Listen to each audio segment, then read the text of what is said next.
Bonjour, bienvenue sur Cocotte TV pour une nouvelle vidéo de présentation.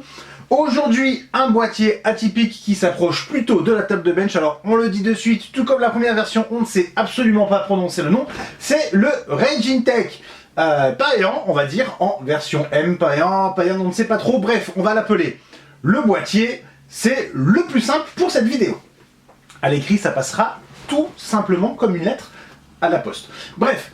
Le boîtier, le voici. On reconnaît les gros boudins qui sont sur la partie carte mère qui vont permettre de faire office de pied et de placer ici la plaque en verre trempé. Donc c'est exactement comme la première version qui était en ATX, sauf que celui-ci est en micro ATX avec ici 5 équerres PCI. Alors le boîtier, on le précise, arrive entièrement démonté. Pour la vidéo, nous avons assemblé différentes pièces, sauf celle-ci, mais nous reviendrons dessus un tout petit peu plus tard. Grosse différence. Outre la taille par rapport à la première version, tout simplement, c'est la forme. Sur le premier, nous avions une plaque en aluminium super épaisse, vraiment plate, alors avec les trous bien entendu. Et ici, nous avons une découpe en forme de pièces de Tetris, avec là, la partie carte mère avec deux passages assez importants, assez grands pour les câbles.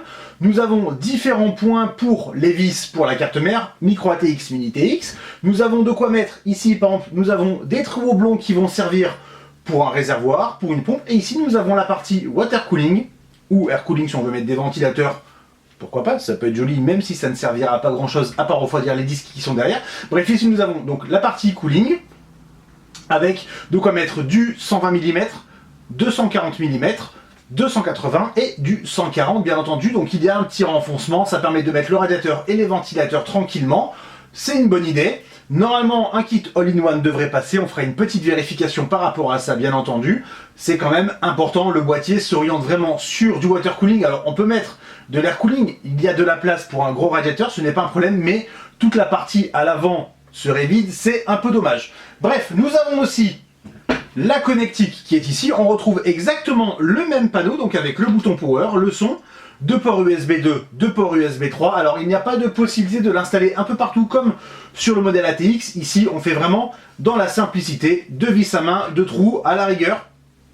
Selon la configuration qu'on va monter, on pourra pourquoi pas le monter de l'autre côté, mais ça bloquera légèrement quand même avec les câbles qui dépassent derrière, donc on fera bien attention à ça. Ensuite nous avons ici une première plaque pour le stockage avec emplacement 2,5 pouces.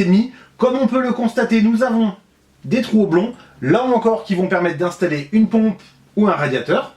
Nous avons ensuite une plaque ici, on va prendre un tout petit peu, encore une fois pour du stockage, donc il y a quand même de quoi faire, 2,5 pouces, 3,5 pouces, c'est plutôt pas mal pour le gabarit, alors forcément on peut s'attendre à beaucoup plus.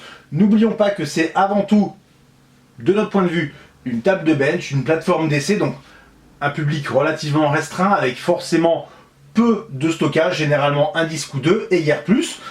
Ensuite nous avons l'emplacement pour l'alimentation qui est ici, il y a de la place, donc passage en bas éventuellement pour des câbles, et nous avons, ça c'est plutôt une bonne nouvelle, un petit cache alimentation qu'on pourra installer dessus, histoire de cacher un peu le bazar qui va forcément, alors ça viendra exactement sur les trous qui sont ici, et ensuite hop, en bas là, donc ça permettra quand même de cacher pas mal de câbles. On pourra toujours passer ici, et ici, pas besoin de plus, l'idée est séduisante, c'est vraiment sympa, ça change un peu par rapport à la concurrence qui laisse plutôt l'alimentation nue, avec des câbles nus aussi, et ce n'est pas très joli.